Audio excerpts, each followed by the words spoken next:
Hello students, तो आज के स्टूडियो में अगेन हम सीख रहे स्टैटिक चैप्टर नंबर 2 जिसका नाम है सूचना का प्रस्तुतिकरण। ये चैप्टर का ऑलरेडी एक वीडियो अपलोड हो चुका है जिसके अंदर हमने जो टॉपिक सीखा था उसका नाम था असतत आवृत्ति वितरण, जिसमें मैंने क्वेश्चन 1 चलाया था 2.1 का।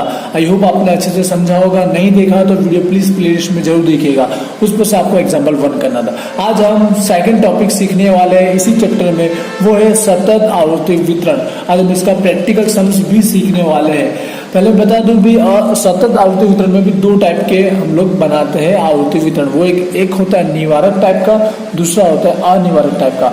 उसमें क्या डिफरेंस है दोनों में हम प्रैक्टिकल सम्स सॉल्व करेंगे, उसमें आपको आइडिया आ जाएगा। तो चलिए लेता हूं मैं सम्स। मैं लेने वाला हूँ 2.1 का ही नेक्स्ट क्वेश्चन नंबर 2 सॉल्व कराने वाला हूँ। और इस पर से आपको जो सॉल्व करना रहेगा होमवर्क में एग्जाम्पल 2 और 3 एंड स्वाध्याय 2 के अंदर विभाग ई का 3 और 4 ये क्वेश्चन आपको सॉल्व करना रहेगा। नहीं आता मुझे कमेंट करना, अपने नेक्स्ट वीडियो में कवर करेंगे। आज हम जो सीख रहे हैं वो है क्वेश्चन नंबर 2। देख लीजिए, यहाँ पर हमने क्वेश्चन 1 सॉल्व किया था, उसी तरह से हम स्टार्ट करने वाले। वैसे यहाँ लिखा नहीं रहता है कि भाई आपको कौन सा आवृत्ति वितरण सॉल्व करना है, हमें खुद ही पहचानना रहता है।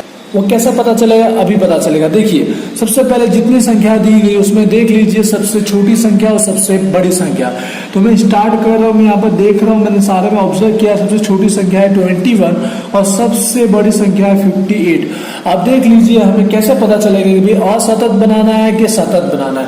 तो आप यहाँ ऑब्जर्व करके मुझे बताइए कि भाई यहाँ पर जो सबसे छोटी संख्या सबसे बड़ी संख्या है, जैसे 58 और माइनस सबसे छोटी संख्या 21, तो इसमें टोटल कितनी संख्या समावेश हो रही है 37। तो क्या ये पॉसिबल है ऐसे लाइन से 21 से स्टार्ट करके 21, 22, 23, 58 तक लिखना? क्या पॉसिबल है?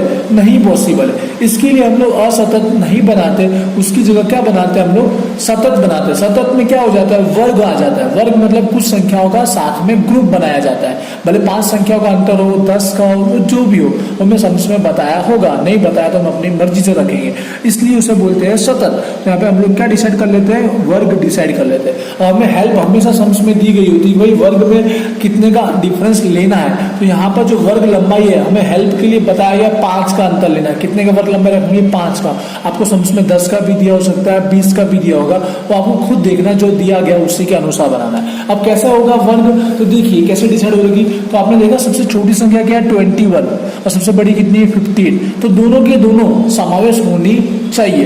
तो सबसे छोटी है 21, तो आपको स्टार्ट कहां से करना चाहिए? 20 से करना चाहिए। ठीक है। अब 5 का डिफरेंस लेना है 5 का, तो 20 से हम लोग करेंगे 25। आई होप आप समझ गए होंगे वर्ग कैसे डिसाइड हुआ। अब आपको लास्ट कब तक जाना है? जब तक 58 उसमें शामिल ना हो जाए। तो आपको समझ में आया लास्ट वाला वर्ग क्या हो सकता है? 55 से लेकर 60 होगा, तब जाके उसमें भी 58 क्या हो जाएगा? शामिल हो जाएगा। तो चलिए देखते हैं इसके आगे हम लोग वर्ग आगे बढ़ाएंगे। तो अब कौन सा होगा? 25 से 30, 5 का डिफरेंस, फिर 30 से 35, 5 का डिफरेंस आपको आगे भी रखना है। 35 से 40, 40 से 45, 45 से 50, 50 से 55, अभी भी 58 नहीं आया, तो एक और वर्ग आ जाएगा 55 से 60। अब आगे 58 आ चुका है, तो आगे वर्ग की रिक्वायरमेंट है? नहीं है। तो इतने वर्ग हो गए डिसाइड। अब मैं बोलना चाहूंगा कि कैसे पता चला ये निवारक है कि अनिवारक। वैसे सम्स में हमें कुछ बोला नहीं गया, वरना सम्स में अगर लिखा गया तो उसके अकॉर्डिंग करना है। तो देखिए निवारक मतलब होता है कि जो वर्ग का एंडिंग है पहले वर्ग का और जो दूसरे वर्ग का स्टार्टिंग, दोनों क्या होते हैं? सेम होते हैं। क्या होते हैं? दोनों सेम होते हैं। ऐसे एक्चुअली इसको बोला जाता है अर्ध सीमा बिंदु और इसको बोला जाता है ऊर्ध्व सीमा बिंदु। मतलब इसका ऊर्ध्व सीमा बिंदु और इसका अर्ध सीमा बिंदु दोनों में क्या होना चाहिए? सेम होने चाहिए। वो हो जाता है निवारक। अनिवारक में होता क्या है कि ये वाला वर्ग कैसे लिखते हैं?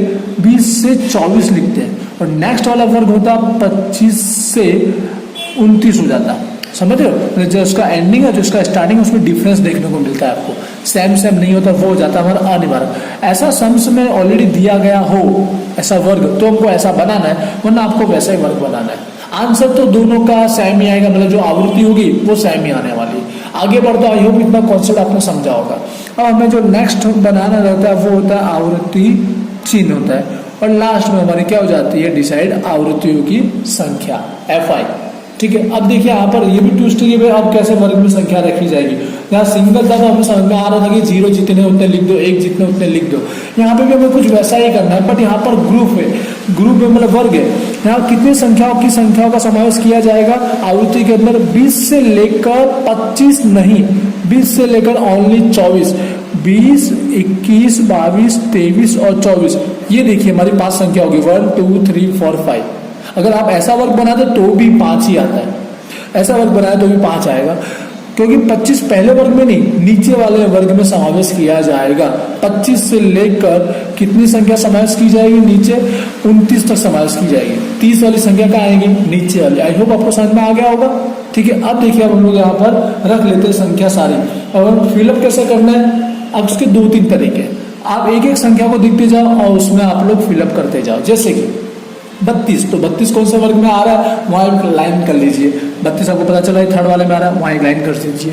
ठीक है, फिर देखिए सेकंड क्या है? 42 कौन से वर्ग में आ रहा है? उसमें एक लाइन कर दीजिए। 42 40 से 45 के बीच आ रहा है, वहाँ पे समझ लो आप आवृत्ति चिन्ह बना रहे हो, आवृत्ति चिन्ह बना रहे हो। जैसे कि आगे 48, फिर 35, मैं थोड़ा स्कूल में बता देता हूँ। 48 कहाँ पे आएगा? चलिए फटाफट 48 ये वाले वर्ग में आ रहा है। फिर 35 देखिए कौन सा वाले वर्ग में आएगा? नीचे वाले वर्ग में आएगा। यहाँ पर 35 का समावेश होगा। ये गलती आपको नहीं करना, वरना आपका आवृत्ति की संख्या गलत आएगी। फिर 23, तो 23 किस वर्ग में आ रहा है? फर्स्ट वाले वर्ग में 23। उसके आगे मैं थोड़ा आपको रख के दिखाता हूँ अच्छे से।